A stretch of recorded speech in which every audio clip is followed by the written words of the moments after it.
By way of preamble, rather than by discussion or decision, during the course of the COVID-19 pandemic, this council began live streaming all of our council meetings. And as if we've gotten to a point in the health and safety situation that we can again be meeting here together, which is, as has been the case for some time, we've decided to continue live streaming our meetings in the spirit of good transparency and easy access for anyone who wants to be a part of, by observation, our city council meetings. So good evening and welcome to the North Logan City Council meeting for November 3rd. I've asked if for our opening ceremony, Bruce Lee, councilman, would lead us in the Pledge of Allegiance, and after that, Roger Anderson has agreed to offer an opening prayer. Bruce? Audience, please stand and join me in the pledge. I pledge allegiance to the flag of the United States of America and to the republic for which it stands, one nation under God, indivisible, with liberty and justice for all.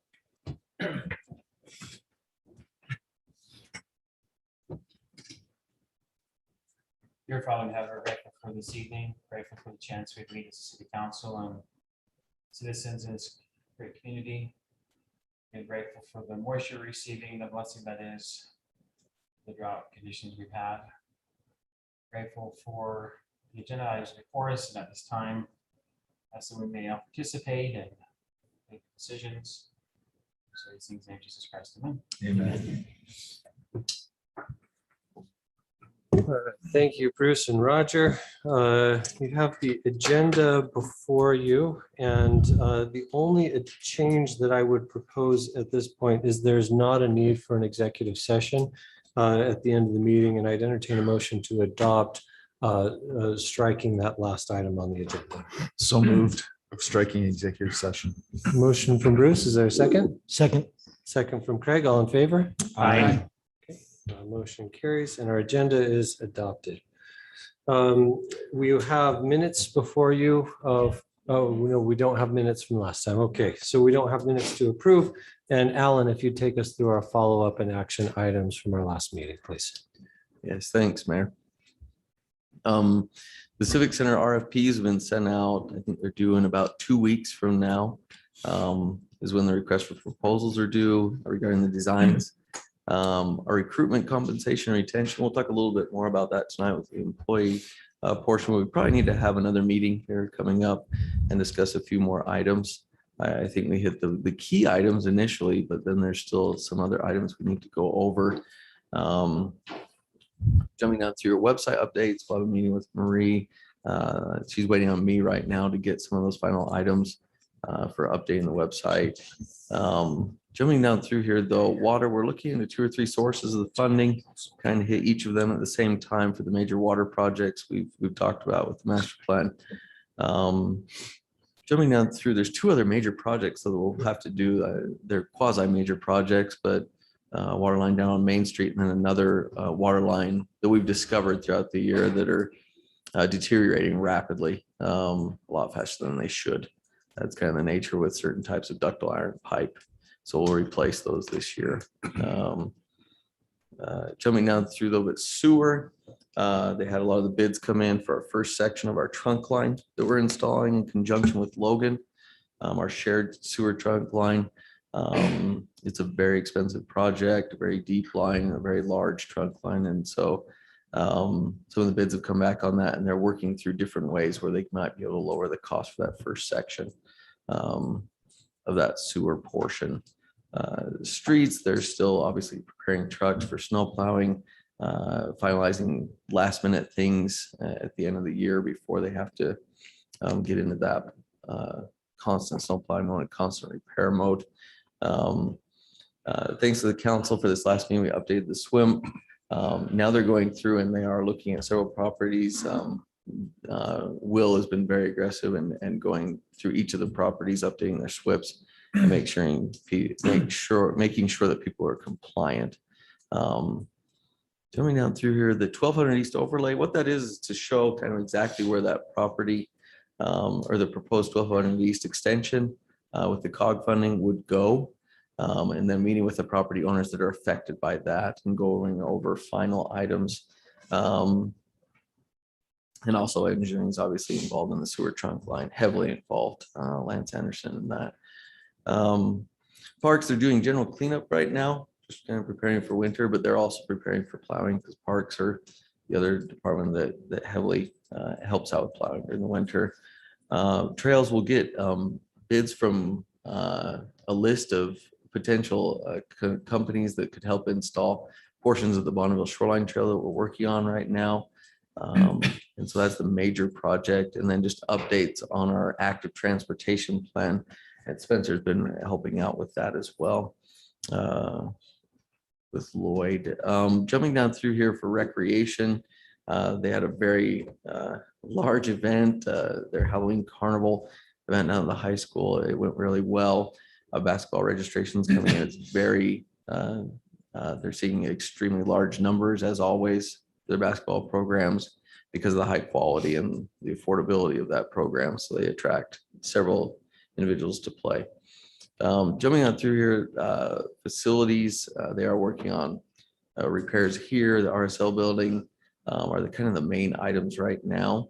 Cemetery, the main thing that we're going to look into over the next several months is just one, cleaning up some of the tree cleanup. We lost several limbs in the cemetery. That was a very hard hit area in the city, and it took apart several trees. And also look at just different watering options. We need to look at what could be viable, what would be viable, and if we can use secondary at the cemetery. So we need to work on that and discuss that with canal companies. Community development, they'll have several public hearings this week related to several different things, water meter ordinance, ingress egress code will be a discussion item on that. So those items will be coming up tomorrow night on planning commission. They're very busy right now. Economic development master plan, I think they're about finalized on that. The new intern's working on that, and he discovered several things, kind of a fresh look at that community reinvestment area. We're in touch with the school district and kind of starting over in some aspect with some of those discussions. The treasurer we're going through, and you'll probably see this on the next city council, procurement and purchasing policies, and also the sale of fixed asset policy updates. And then we'll look into P cards. One thing that we'll probably look into aggressively is using the P cards a lot more because they're kind of a safer method for purchasing. And there's also rewards that come with that by doing that. So we'll look into that. And kind of as a side note, getting down here to human resources, we will have the audit presentation, I think at the next city council meeting. So we'll go over that, and that's with the recorder, human resources, and business licensing. They've been working very heavily on that the last few weeks, so hats off to them. Going down through, just to not take too much time with each of these, the police were working on them with some of the nuisance properties throughout the city. It's had a good success rate in cleaning up several of the properties so far. So thanks to the police in helping out with that. And then the fire department, they're actually assisting the Bear River Health Department with the vaccine administration, which is a fantastic thing right now, going through that. And then obviously we have the new ambulance that they showed and illustrated at the last meeting, which thanks to the fire department for coming and doing that. Those are the updates. If there are other questions regarding any items on here. I just have a question. I noticed that they poured the pickleball courts. What's the status with that? Do we have a deadline to be done or timeline or something like that? Yeah, Jeremy probably knows better than I do. Though. Yeah, before they have 27 days.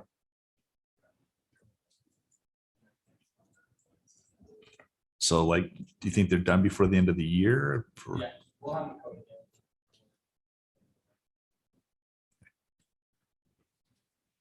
Excellent. Other questions from the council on these items?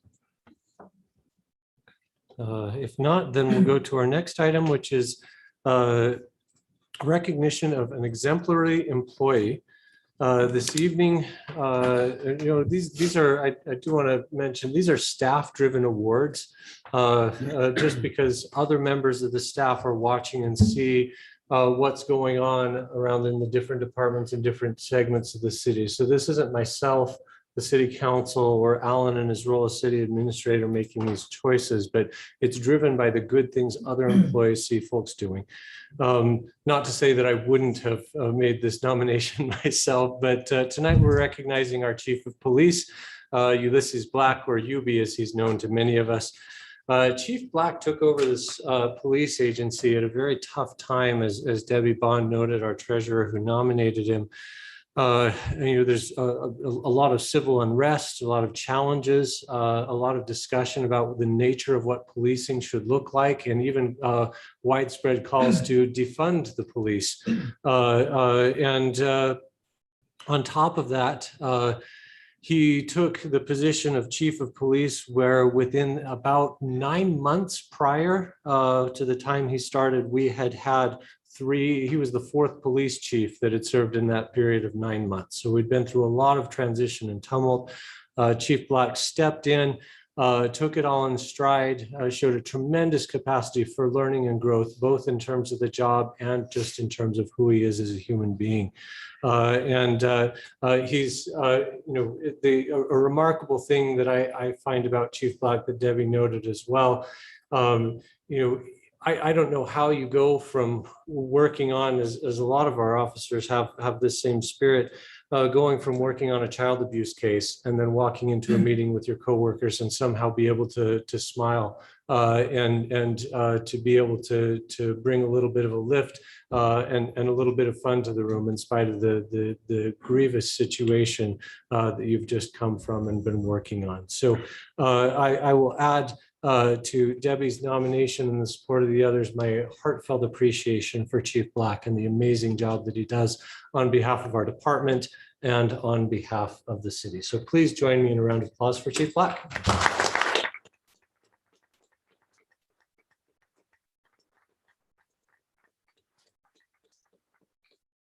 It's telling about one's qualities as a leader when nearly all of the people you supervise, somehow you convinced them to come to a city council meeting of all places to join in that recognition. Guys, thanks for being here tonight as well to show your support for our chief. That's excellent. All right. Well, we're on to our action items. Tonight, our first item up is a consideration of a concept plan for the Spiling H subdivision just across the way. Spencer, if you'd walk us through that.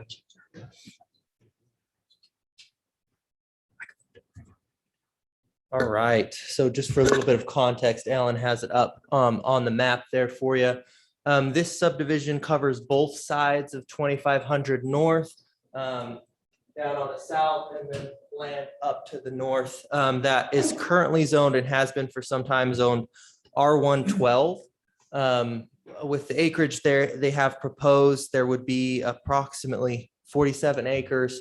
142 lots would be allowed via the zoning. Proposed, I believe, was 128 that we settled on, that they settled on through all the plans as well. We worked with the developer back and forth on a number of different issues as far as access and many different points with regards to this concept plan. They've been willing to work with us and change the plan in several different iterations.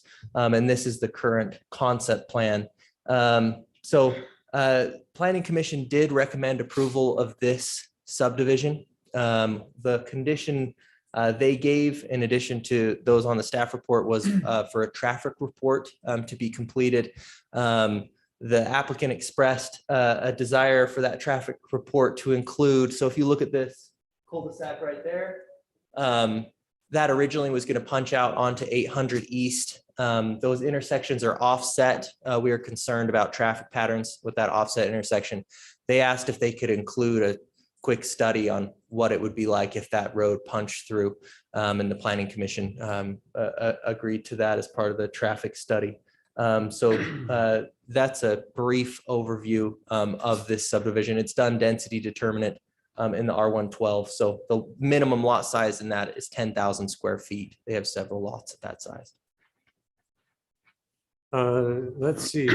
Questions from the council on the subdivision as it's proposed here? Spencer, the first one that comes to my mind, based on planning commission a couple of years ago, on the northeast section of the property, do those meet our ingress egress code where we only have one for all of those homes, right? So I only see one entrance and exit into that area of the subdivision. Yeah, we have, their entrances are here and here. No, I get, so Northeast. moving north from there, it goes to single up for there. more, right where you just were, right where the first intersection comes down to your left. Keep coming down, right there. From So that single point. point in for more than 30 homes. I thought we had a code change to Yeah. remove that because of safety. Does I'll that have sound to- familiar? Yeah, I'll have to count the number of homes on that stretch. That's a good point. From this point on. We call it the Wildercrest rule. Yeah.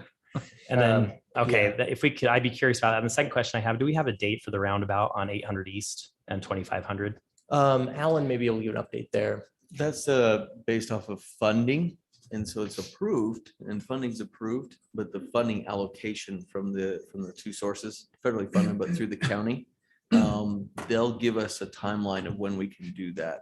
Because there's so many projects that are coming through, they'll kind of prioritize them. I can tell you that by this next year, it'll still just be engineering and discussions regarding the properties and what should take place. I don't anticipate anything before then. Before, so at least 2023. Yeah, Okay. before funding for the actual projects commences. Thanks. Thanks, Buzzy. So I think Buzzy brings up a good point that I was questioning what the roundabout there, is that a permanent? What's the access beyond that? I didn't understand. Yeah, so the future access, so these lots up here actually are on the Martin property. Those ones are not counted in the number of lots. Those are not going to go forward. That road would essentially Sorry. stop right there for future connection. The cul-de-sac here, if the road was to punch out through this strip of land that is owned by the applicant, the road coming in on the east side would be offset. If those roads are offset a small amount, that's not a concern. If they're offset a large amount, it's not a concern. If they fall in the middle, it becomes a traffic hazard. And so that was turned into a cul-de-sac that would not be temporary. It would be permanent under recommendation from the city engineer. Sure, but and that's, so if that terminates there, then it doesn't meet the code for access beyond the same point that Buzzy pointed out, Beyond. because you've got There's 38 plus lots. homes I- on I- the same access. If I'm so- counting correctly, it's 38. 38. So that was, yeah, that's one Does concern I have.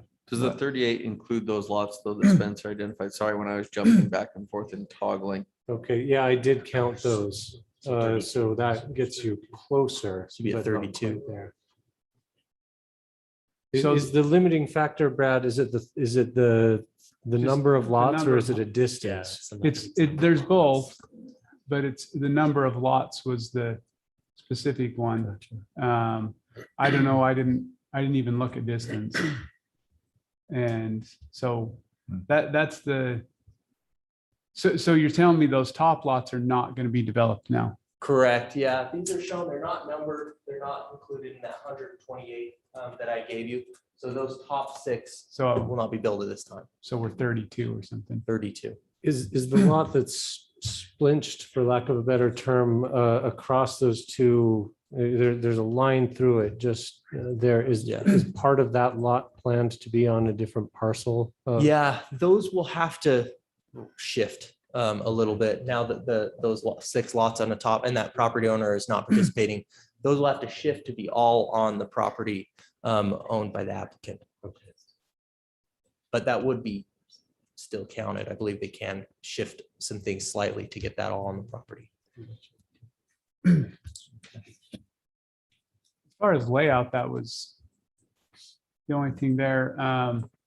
I do have a hold up with, I don't know if I should call it a hold up, but some concerns with, mostly to do with utilities. And I probably should have talked to city staff a little bit more about this, but this summer, we asked everybody in the city to basically not use any extra water, like don't wash your driveway, don't do anything extra.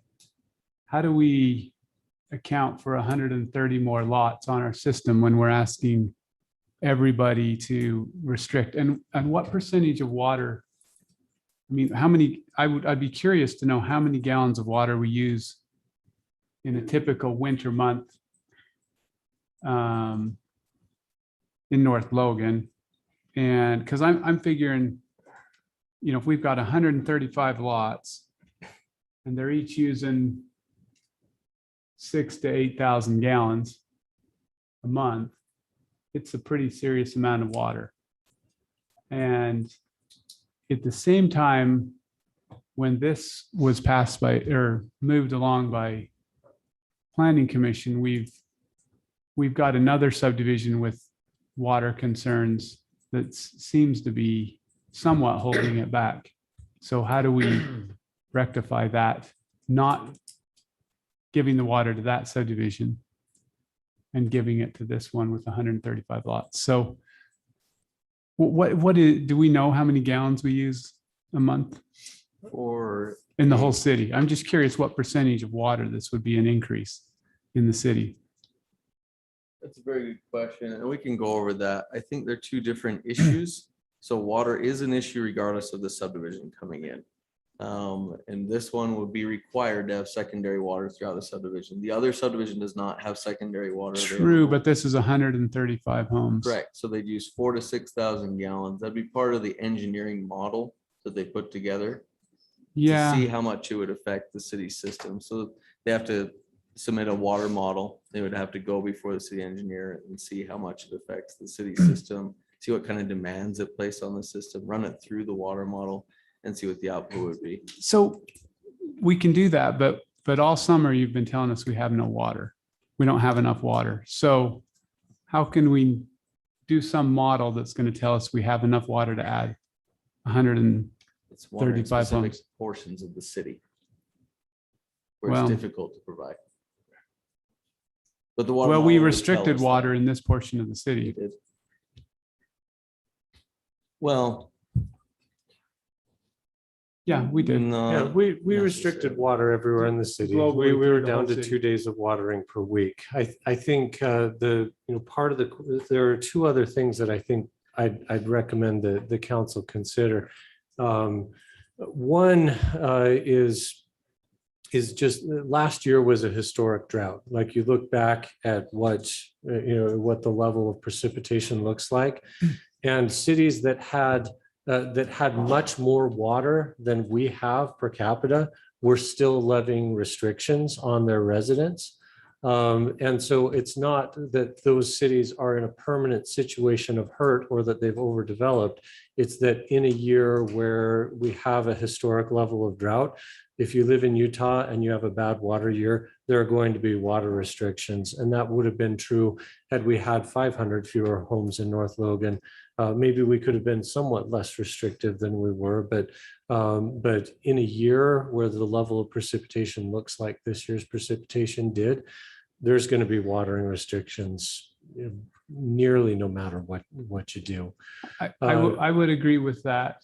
But every year since I've been on city council and been involved, actually, even when I was on planning commission, there was always this level of concern about whether the water is going to work out for the year. And we haven't we plan to upgrade the infrastructure, but we haven't done it yet. It seems to be a constant concern, not just this year, but every year. And this is one of the larger subdivisions, maybe the largest subdivision I've seen in the time I've been doing, city council or planning commission. I'm trying to think if we did a subdivision this large in the last 10 years. I can't think of one. There may be one, but it's a large subdivision. I think one thing to keep in mind is we shouldn't rush through it too quickly. And make sure that we're comfortable with it. But I think once a one thing- concept plan gets approved, we know from past experience it's very difficult Right. to change anything. I think there's a reasonable probability that the council won't take action tonight simply because of the issue with the number of lots not conforming. And one of the things that we specifically call out in our code as approving is the number of lots and the approximate configuration. And so that being the case, I would not recommend moving forward with action on this evening. The utility, the availability of water may be something that we need to make sure we've got tied up and are comfortable with. We've got, the planning that we've been doing over the last couple of years is bearing fruit to a point where we're in negotiations for property and are ready to begin engineering and have identified a site for a new well and ready to do the engineering and such, so that we will actually break ground for the well in the spring for a new well in the spring to increase our supply. And then we have a grant application in pending legislative support this session that will provide it. And if we don't get legislative support, we're just going to have to bond on the private market to be able to fund it. But we've got, we're at a point where, while I share your concern in general, I think it's a good idea, and it's really important for us to think carefully about how water balances, what we're doing. My opinion is that given where we're at in terms of being prepared to act, and even the fact that the impact fees from the water impact fees on the subdivision would help to cover the costs and accelerate the pace at which we're able to do some of these things potentially, that I think the timing is such that we can line it up. But I would respect a choice from council members to, if you felt otherwise. Just so you know, as part of the discussion in the development review committee meeting, it was a lengthy discussion regarding water. So that's one of the things we're looking at. We don't want to ever put the city in a situation like Brad described we've gone through, where it would put the city in a bind water wise. And so yes, that was it's a lengthy discussion, lengthy report that we put together regarding water on this subdivision. When's that going to be done? When will we have good information? Because I agree with Brad, and it seems like I'm hearing we don't know. That's what I'm hearing. What would be done? Sorry, The water study to understand the impacts and make sure that we have. that's part of the submittal for the development plan. So they have to submit a water model. So it's after concept plan stage. Once concept plan is approved, they have to submit the water model. And then if the water modeling stuff does not come back, if the water model stuff comes back and we say, we don't like the number of lots, we don't think that conforms to our code, we can no longer stop on the basis of the number of lots, because that right to the number of lots is vested upon approval of the concept plan. However, right to develop doesn't vest on the basis of demonstration of sufficient water until after the water model is done and is approved at the development plan stage. So the key thing that we have to distinguish between is anything that we approve that is part of the elements of the concept plan is vested, and the city can't change its mind and say, we're not going to do those things anymore. But we send the developer off to do studies after the concept plan stage, where the concept plan says, yeah, in general, some of the elements here with the approximate layout of the subdivision, the approximate number of lots, those kinds of things, we're willing to approve that. But now they're going to go out and they're going to do the soil studies and the grading and drainage plan, the water model, those elements, the traffic study. If those things don't come back in a way that is suitable or appropriate for the city, then we still have the ability to say no on that basis at that time, as I understand it. Do we know how many like water shares or actually how many lots will be offered secondary water? We ask this every time and never answered. Do we know if the canal company is going to allow so many more hookups on it? Because there's a disconnect in there. They say they have water shares, but Yeah, everybody who's on the canal line will say they don't want to lose pressure. So right. canal boards say you can have 3 hookups and then there's 130 lots. So Right. Yeah, I've actually spoken with Kurt Hogan, who's actually here a few times, and the applicant. That will need to be coordinated. We'll need sign off from the canal company and irrigation company on the secondary system. Applicants expressed that they're planning on putting that in. That will be outlined again with the development plan, and it will need to be checked and reviewed and kind of given the thumbs up by the irrigation company and the canal company at that time as well to get approval. So. So I think there are some things that we need to get information on and make sure we have some conversations about on water before taking action on the subdivision. But keeping in mind that much of the water question is going to be something that's addressed post-concept phase rather than pre-concept. So if we just looking to give a little direction, because at this point, such as we need to understand the egress issue and the water issue better before we're willing to do anything, is that?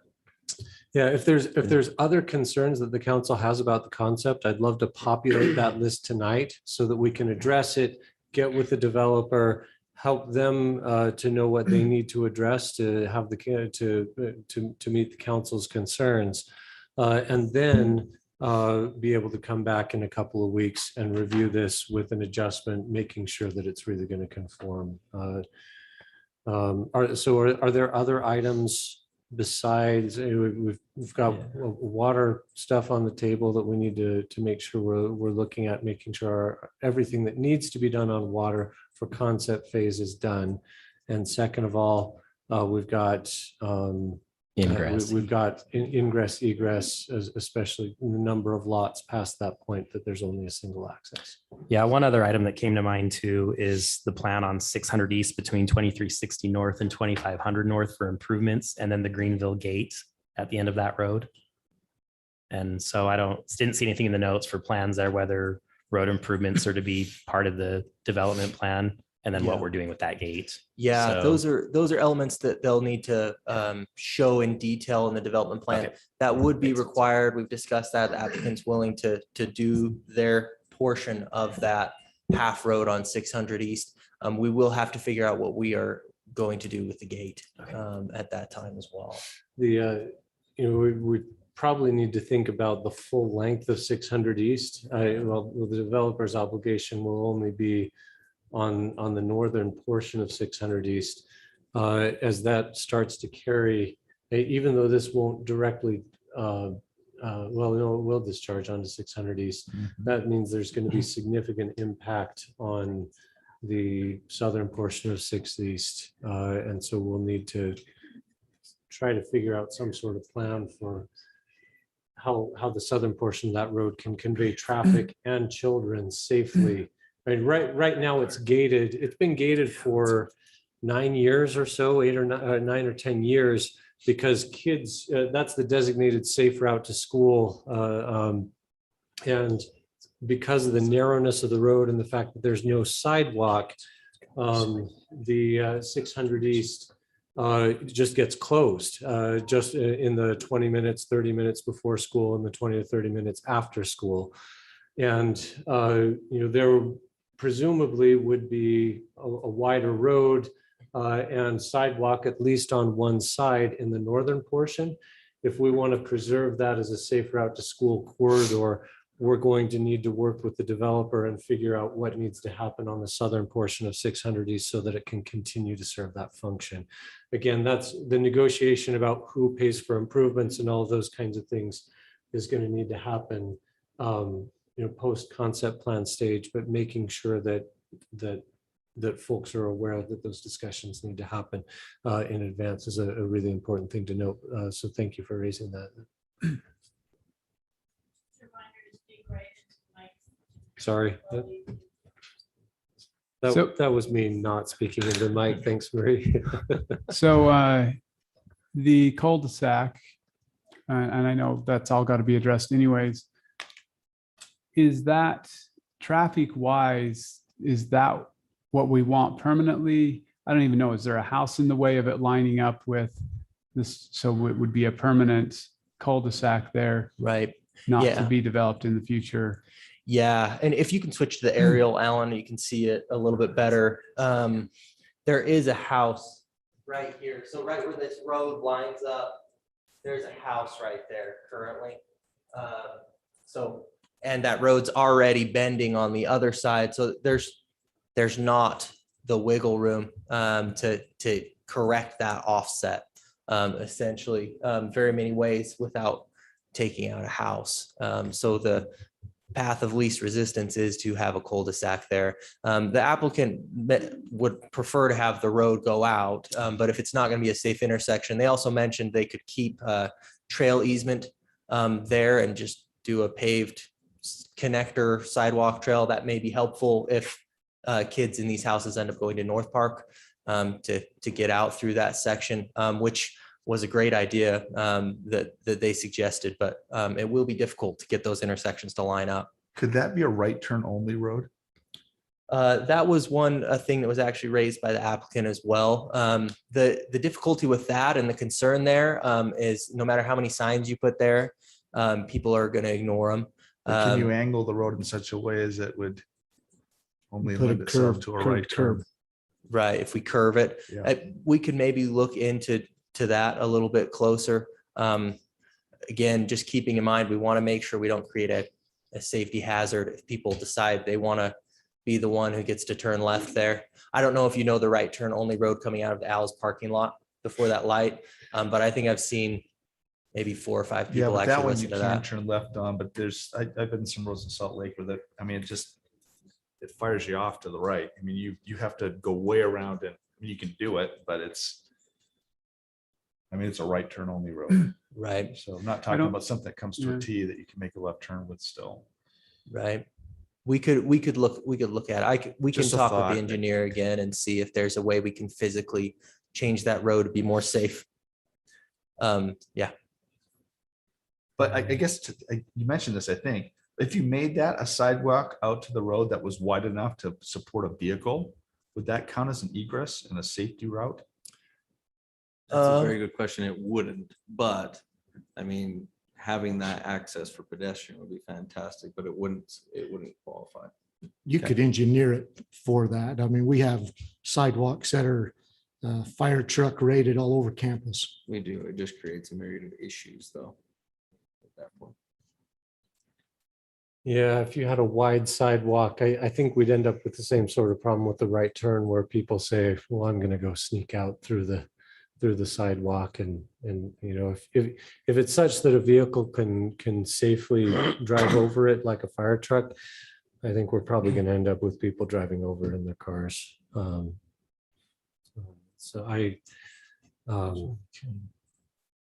It may just be, to me, if the only issue is the number of lots and not the distance, then basically we're looking at asking them to hold off on a couple of lots tops before until such time as there's another access provided to the north, which is probably it's going to be some time, but it's just a matter of time, and then they'd be able to realize the value there, or try to increase the size of a couple of lots, drop a couple of lots, increase the size, and see if you can increase your profits on the lot size.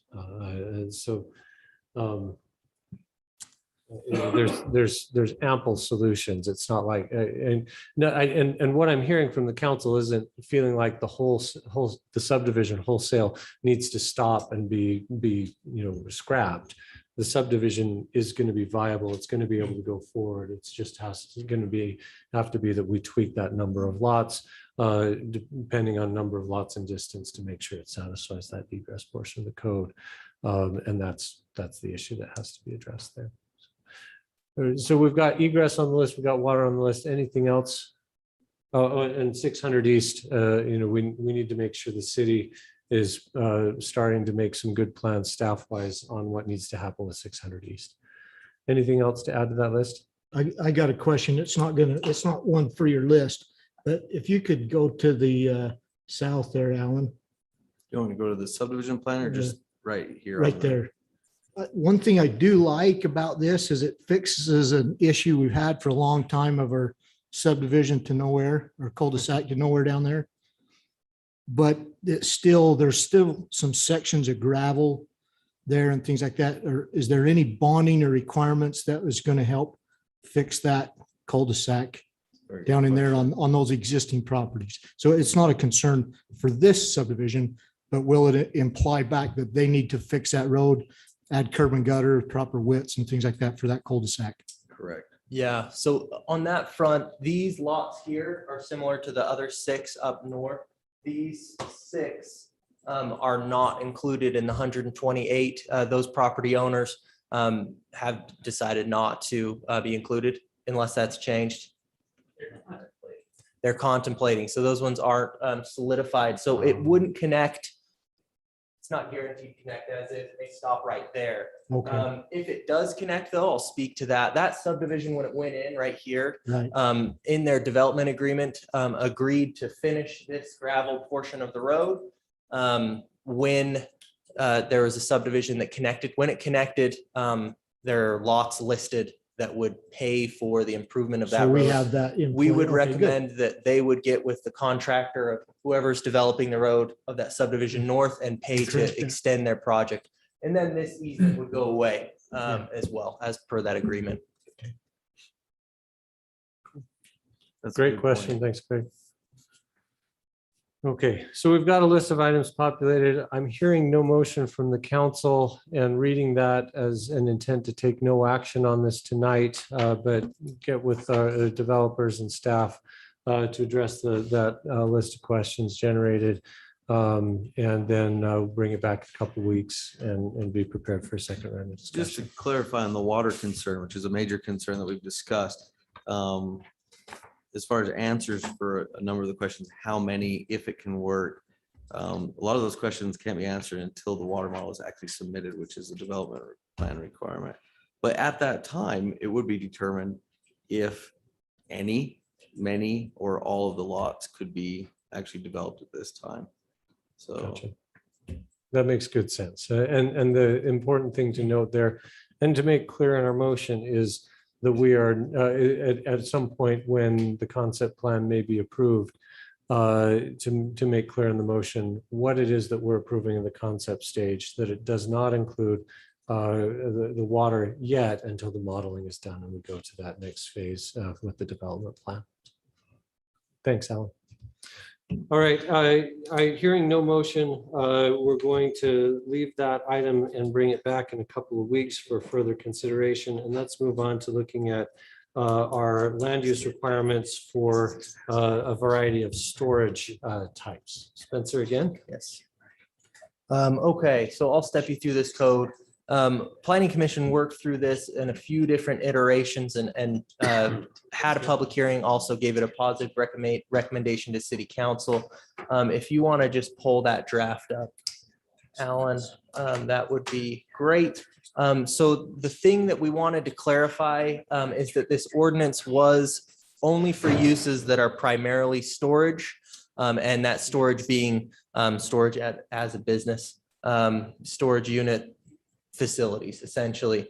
What this does is adds conditions. So our conditional use permits and conditional use permits in general, if they have no conditions attached, it's just our general, does it impact the health, safety, and well-being of our city, essentially. This would add specifics that would give the Planning Commission a little more to go on when granting those conditional use permits.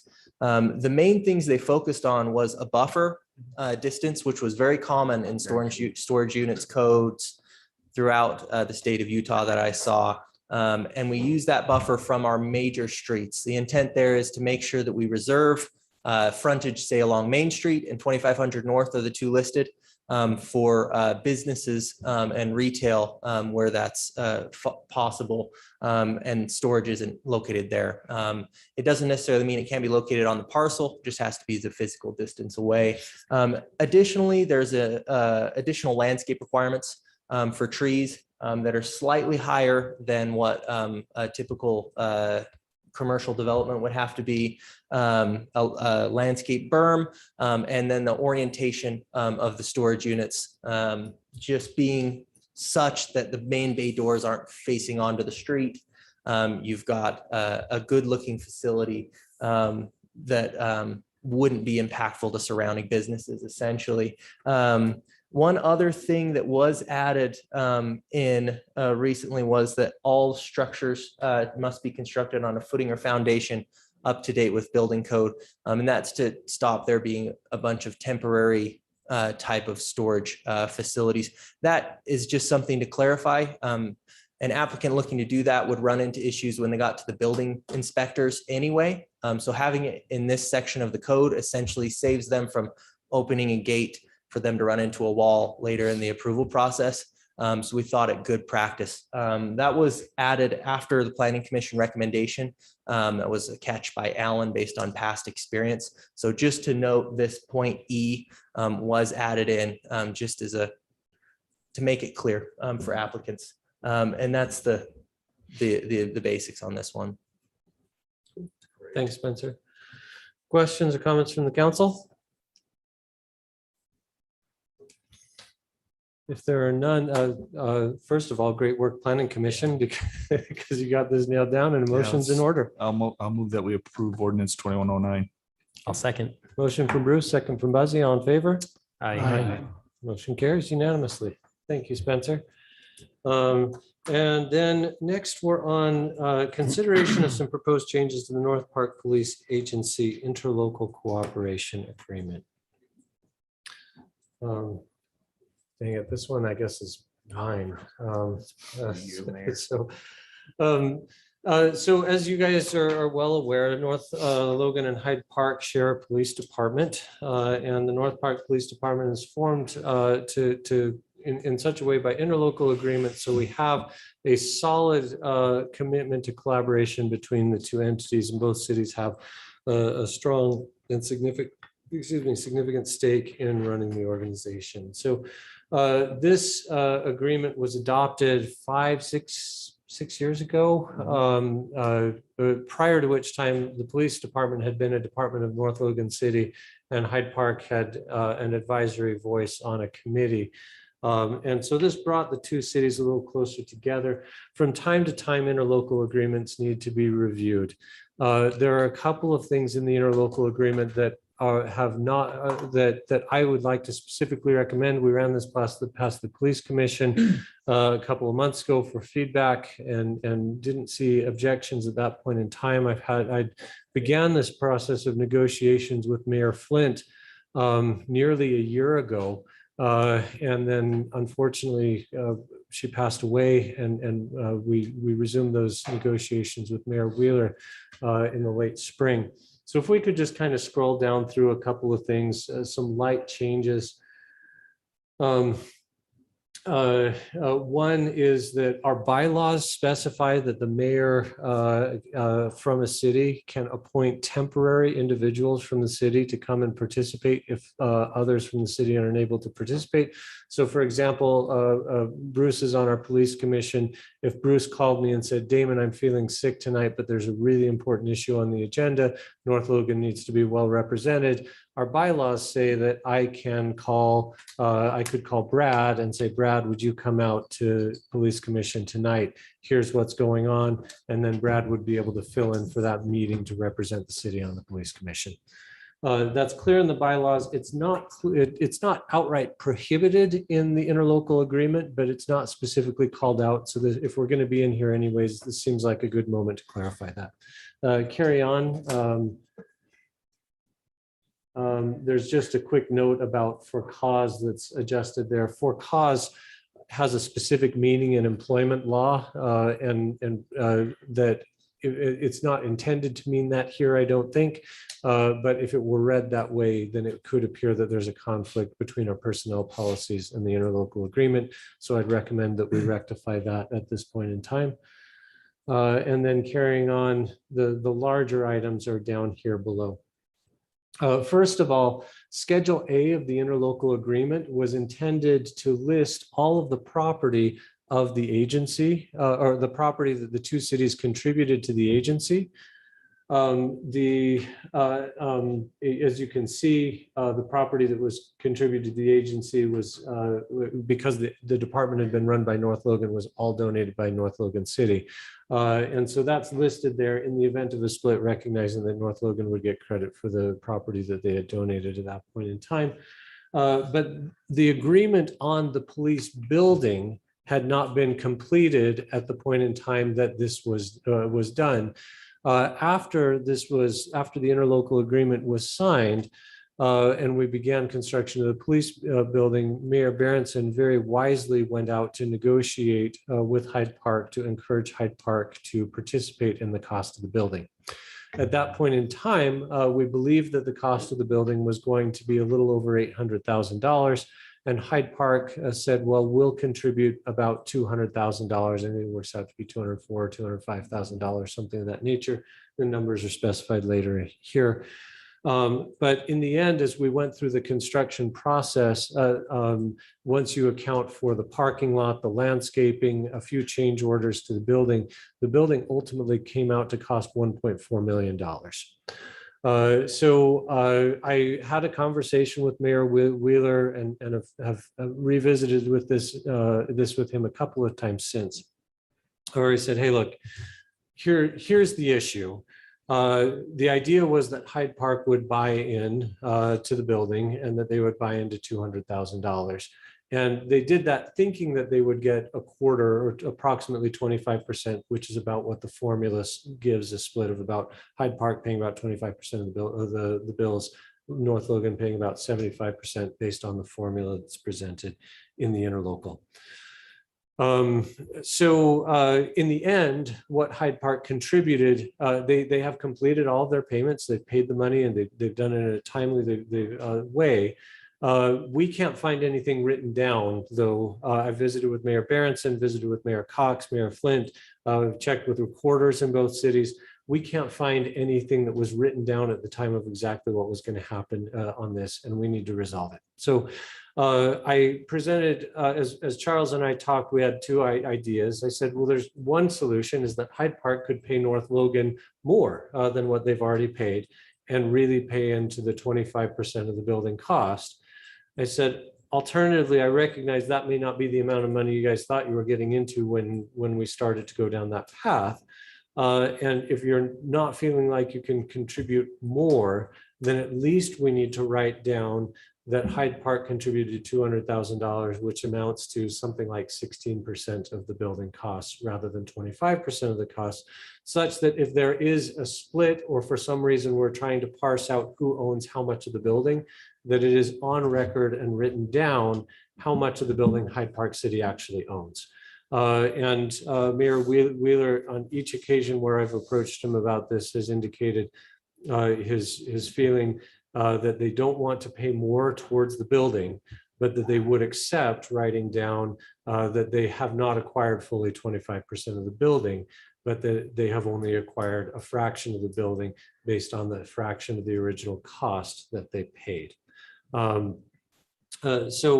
What is written down in this proposal is addendum 1. And if we scroll down to addendum 1, it specifies what they paid, what we paid, and that the ownership of the building in the event of a future split is proportional to the amount that was paid in.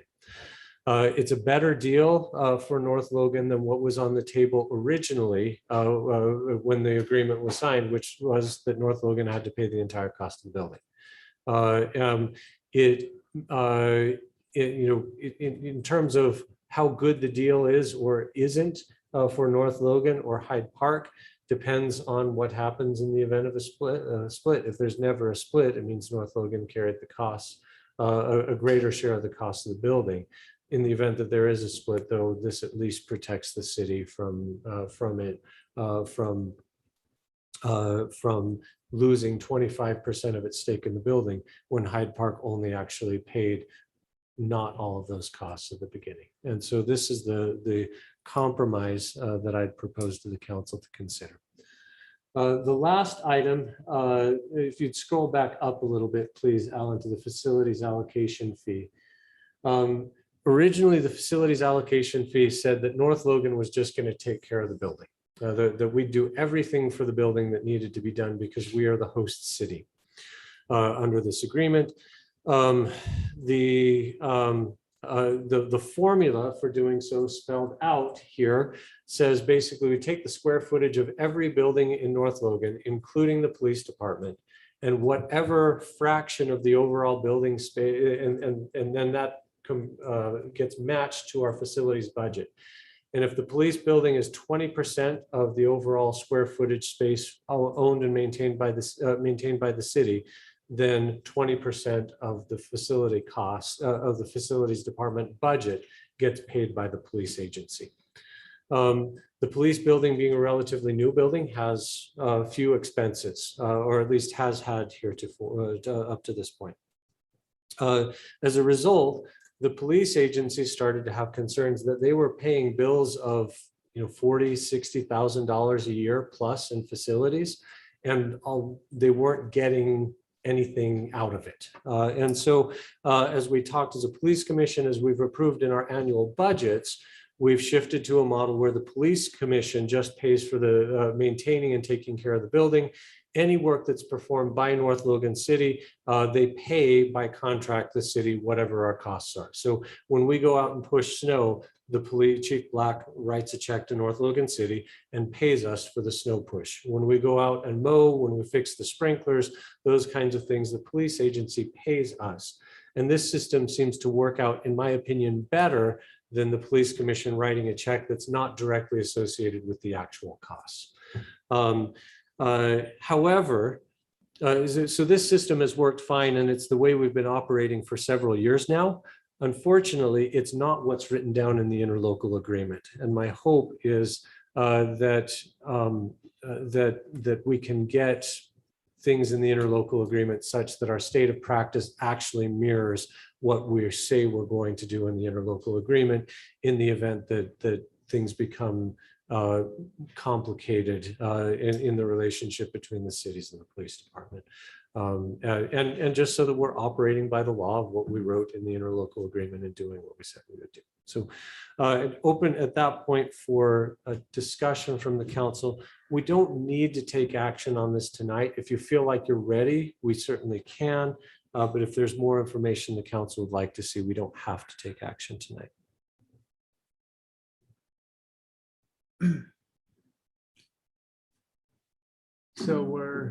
So we haven't been collecting this fee, and what we're proposing is,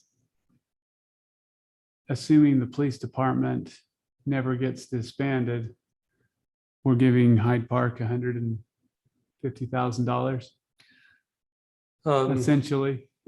Gosh, I see why your thinking is in that direction.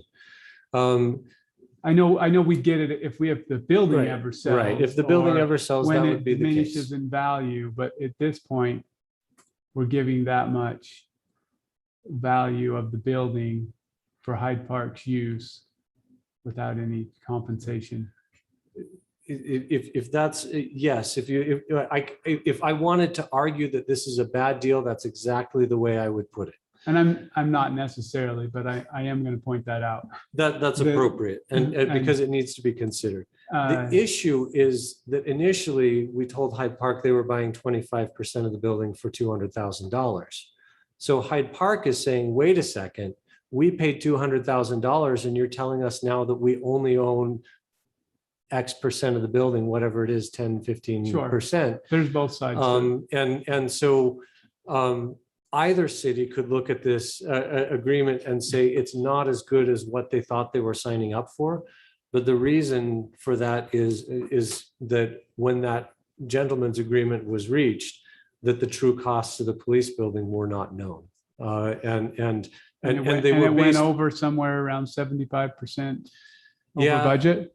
the issue there was that the primary issue with the budget on the police department is that the 830 or 850 or whatever it was the building cost, and included nothing in terms of the site work, the parking lot, the irrigation, the landscaping, all of those kinds of things.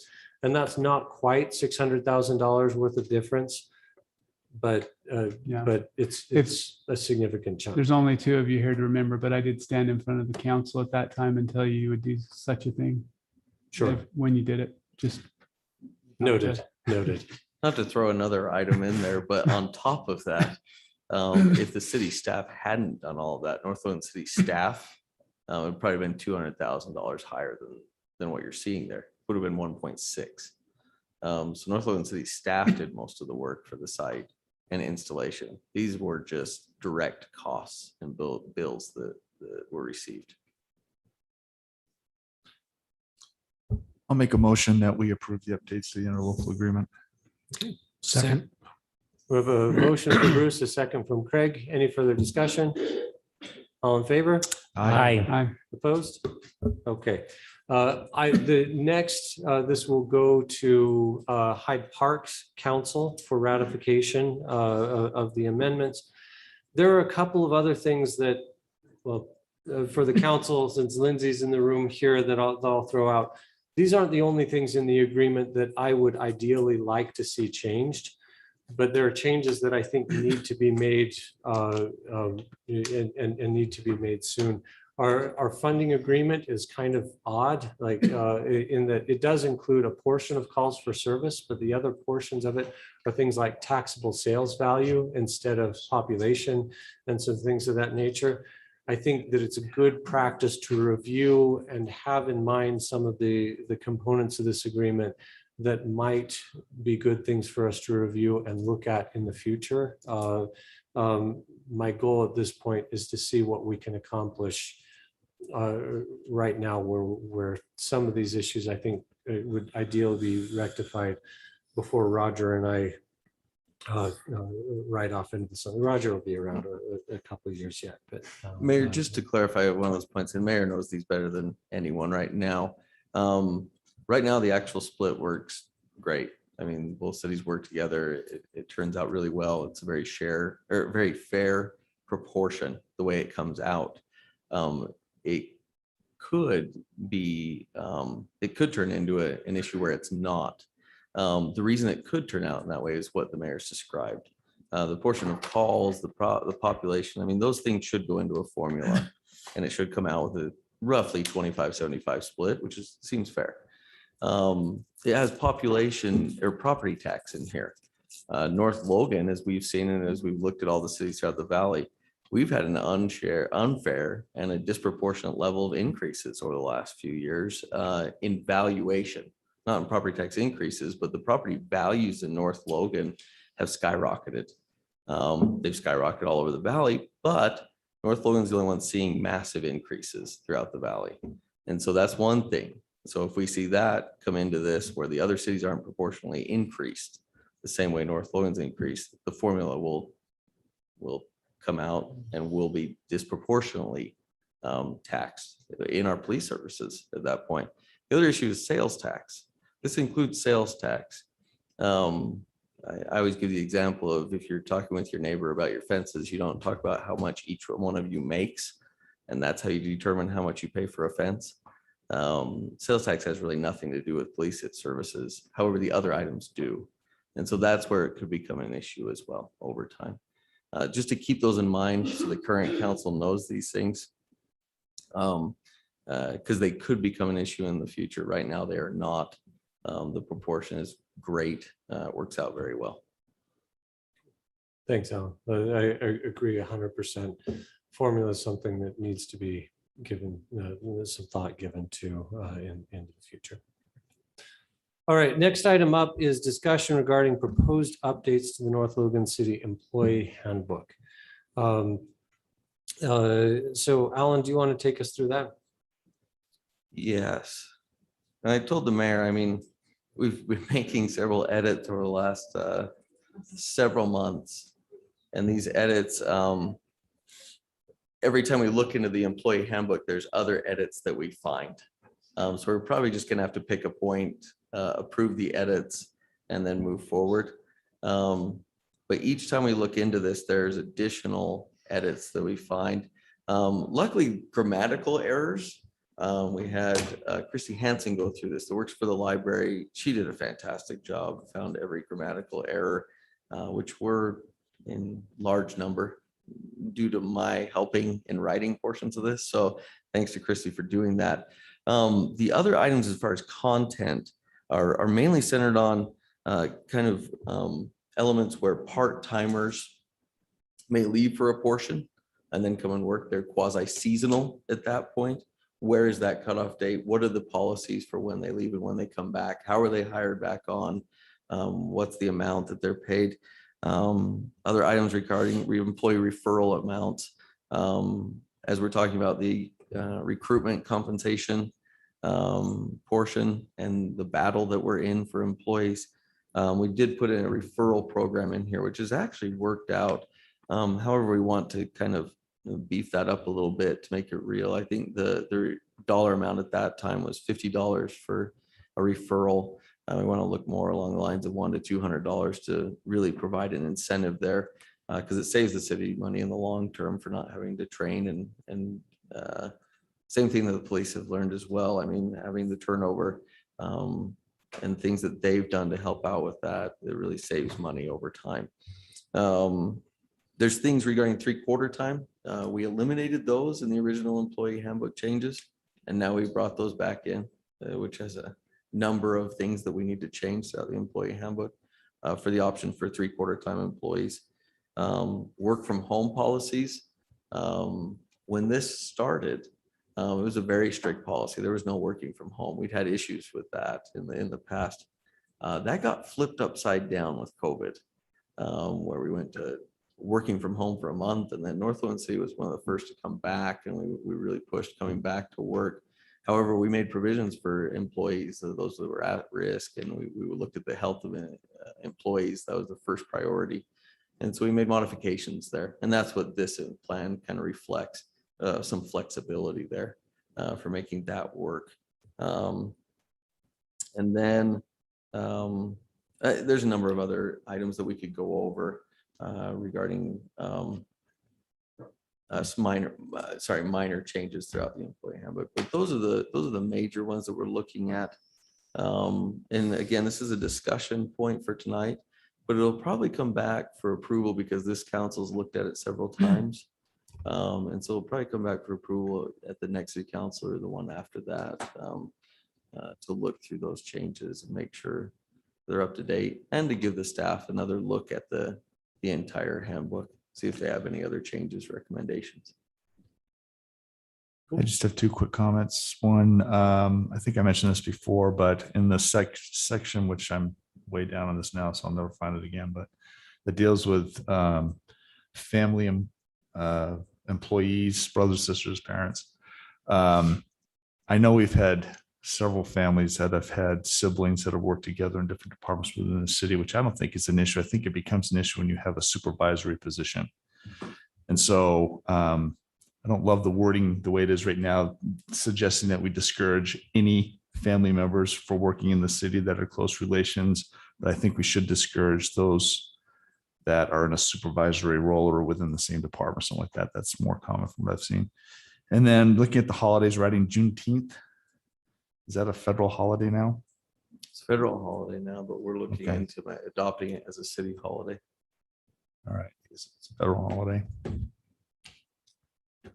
One question I have, section, well, I think this has been in here for a while and I just missed it, or maybe it's just because of the current environment around employment, but section 4, paragraph 2, looks like we were offering some vacation time for part-time employees, but now that's been stricken moving forward, which makes sense. I'm just curious with the environment where if that's Is it, the route we still sorry, want to just go. looking down through here, I mean, there's endless sections here. Oh, sorry, I don't know what article. Hang on. This thing is What huge. page are you on? Okay, That's good it. idea. Or the 33. It's probably related to part-time and holiday pay. Yep, it is. If you offer holiday, we wanted to look at our part-timers in the past in the city. That when I started here, again, we've looked at this and the way that we've been able to function on zero increases for parks and rec and streets over all these years. The reason that we've just stayed flat for all those years is because we went from a heavy full-time employee to a lot less full-time employees and more part-time employees. And at that point, when I first started with the city, like part-time employees were not treated the best. They were treated like they couldn't drive anything. They couldn't be involved in anything. And now it's kind of the opposite. They make up the vast majority of our workforce. They provide this amazing service for both the employee and for the citizens of the community. So we tried to look in what are the benefits that we can offer part-time employees and help them feel appreciated and continue working. And so we looked into holiday pay because on a holiday, they basically just get no pay. They just don't work on those days. And so we tried to offer that. We put it in this original policy. Then we found out from the state that if you offer holiday time to pay, just that one item, then you have to offer all benefits to them. And so that was a kicker for us. And it was sad to let the part-time employees know that. Shoot. So, but with our compensation committee, we're looking at other ways. I mean, what other ways can we show the part-time employees that we really do appreciate everything that they're doing and providing the vast bulk of the work that takes place in the city, to be honest. So you're saying we were out of compliance. Now we're in compliance. Now we're in With state. compliance. We were shortly out of compliance and now we're back in compliance. Maybe there's a future lawyer coming soon that can help work through that. Excellent plan. So I guess a long explanation for that, but that was a major kicker for us. We That's too really bad. wanted to provide that. Just another maybe quick suggestion along those lines with the paid holidays is for employees who are going to be compensated for a holiday, that they need to work the scheduled day before that holiday and the scheduled day after that holiday in order to qualify for payment. In other words, if they take a holiday and then they decide they want to take an extra day off and it's not scheduled, then they lose the holiday. And so that encourages people to follow their schedules. So we do that in our company. And so I don't know if that's something you might want to consider, but keeps What, things. you would take the holiday away because they took the day off before? If it's unscheduled. And so in other words, they don't show up to work. And it was not scheduled, then they don't get their holiday. We can look at that. Yeah. Cool. Thanks. Good comments and feedback there. I think we'll see this one for action. The employee handbook is one of these, like Alan said, we could put it on the agenda and probably make a change a week for the next 6 months. I think we probably just need to settle in on a package and close it. And we do want to provide some stability and expectations for our employees as well. And we'll have this on the agenda next time for some action. Yeah. Next, we're on to reports. Linda, I hate to put you on the spot, but I'm making of a habit. Linda Young is our treasurer for the library board. Do you have anything you'd like to present on this evening? Okay, thanks. Then Chief Black, do you have anything else for us?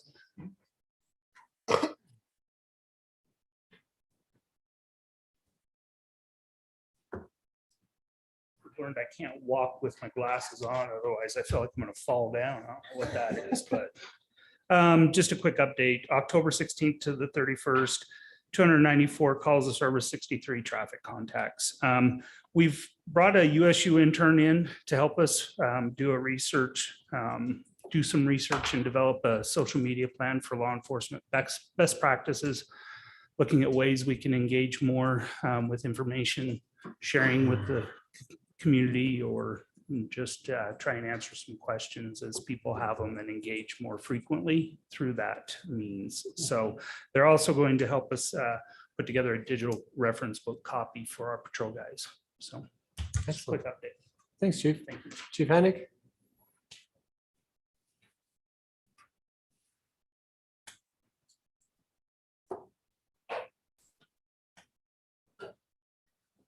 Thanks for having me. And just a quick update, a couple of things that we're doing right now. We've been asked by Bear River Health Department to continue to assist them with booster administrations for vaccines. So we've been doing that the last several weeks, just to, help with that load.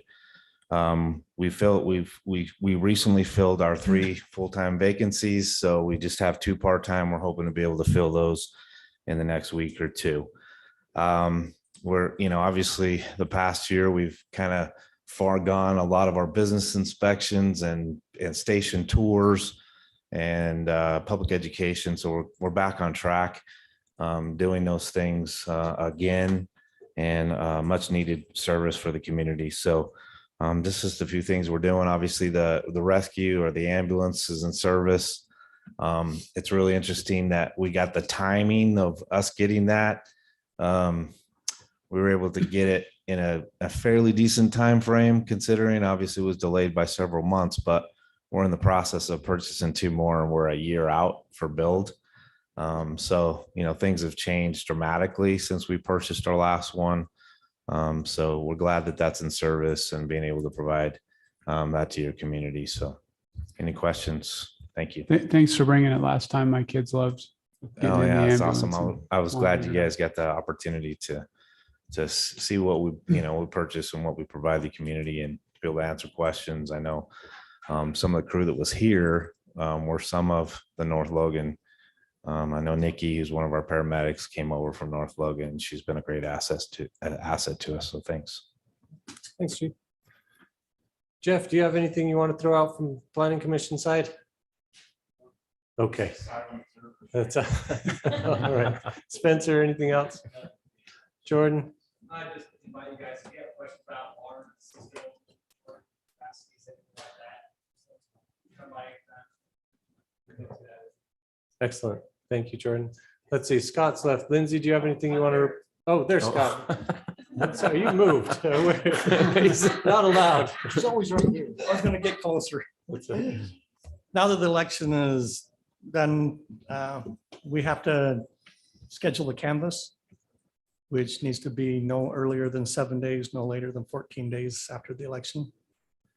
So there's a Friday, the 12th, or Monday, the 15th, which seems to work into the schedule pretty well. Gotcha. We can do it at So you noon or need- 5. You need a minimum of 3 of the 6 of us? Yes. Okay. Just a note, last time nobody showed up. Agreed to. Oh, no. We have had a hard time with these sometimes. so. I think Friday's bad because everybody checks out on Friday, so I would just recommend a Monday. We could do it Friday at noon, or we could do it Monday at noon or at 5. Whichever is convenient. Monday at 5 is better for me. I have a meeting Monday at 5. I couldn't be there, but Craig, Buzzy, The only time I could do is Monday at 5. So I'm actually out of town for work the 12th through the 15th. Craig, could you make Monday at 5? I can make Monday at 5. Okay. You're saying Monday the what? November the Monday, 15th. the 15th. 5 p.m. I don't, do we have Send a anybody? text That's to going to me be or mine. tight. I'm trying to think what time my travel's back. It might be 6, closer to 6:30. I need to That's a- look. I could do earlier that day, but I'm conducting the CMPO meeting that night at 5. So I We also have an RFP review meeting that evening at 4. oh goodness. So we'll go to 5:30 or 6. What other days are on the table, Scott? I Tonight? could do noon if there was noon on Monday an option for somebody. Give me to Monday. 12:30 and I could be there on Monday. I could do that. As long as lunch is provided, I'm good at 12:30. Roger's available. Roger. Okay, let's see. So if we did Monday, 12:30, and I'm not wanting to exclude you guys, but typically we try as just to avoid any appearances. I'm out of town. I'll be in. To not have people who are on the ballot certify the election result. But let's see, Craig, could you do 12:30 that Monday? Yep. Okay, I'll be there as well. And Buzzy, you won't, Yes. you won't be there. Okay. Okay. Why not? Okay. I didn't even know. Okay, 12:30 on the 15th it is. Okay. Thanks, Scott. Lindsay, do you have anything to report on from Friends or Planning Commission? Okay, thanks. Marie? No, just December. Not this So you'll only have to deal with me procrastinating to the last minute once more. That's, thanks, Mary. We should actually then. list for the going notes after that. That's not Damon's problem. Yeah. What? Yeah, I'm gonna let someone else make that list. So, yeah, we can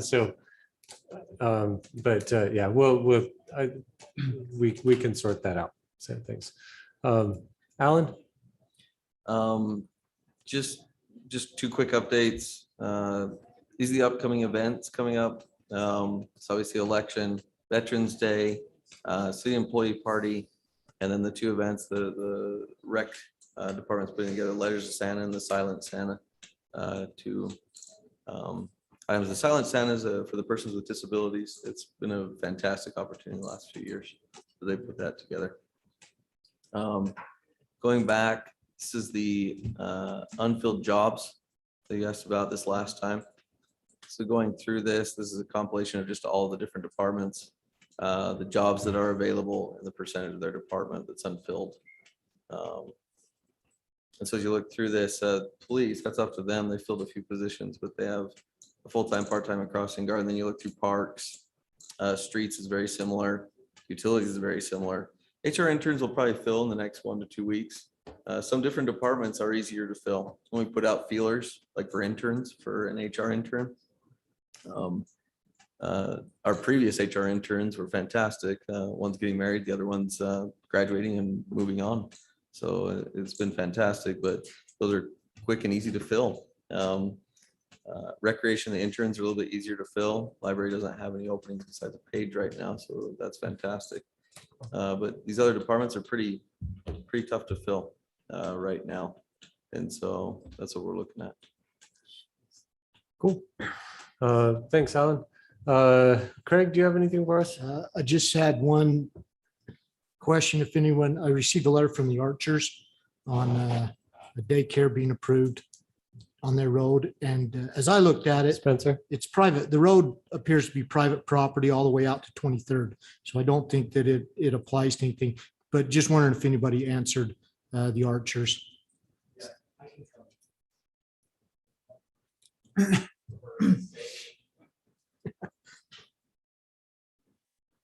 Yeah, so I've chatted with the Archers a couple of times about that, and with the applicant on that daycare. On the zoning and planning side, as far as a home-based business goes, we did require that they show us and submitted a plan for their pickup drop-off. There's not a lot of parking because it's just pickup drop-off of daycare.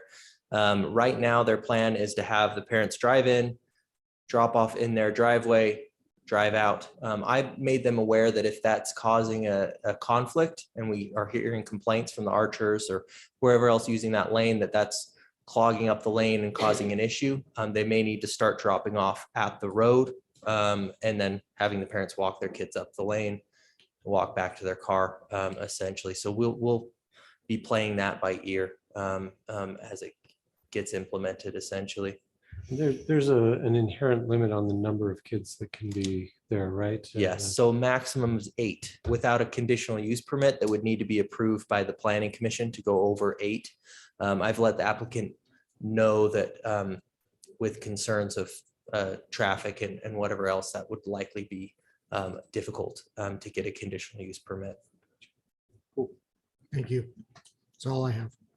Thanks, Craig. Thanks, Spencer. Leslie? Just 2 items. One is the pumpkin walk was awesome. So nice work by the city putting that on, and it was fun to be there.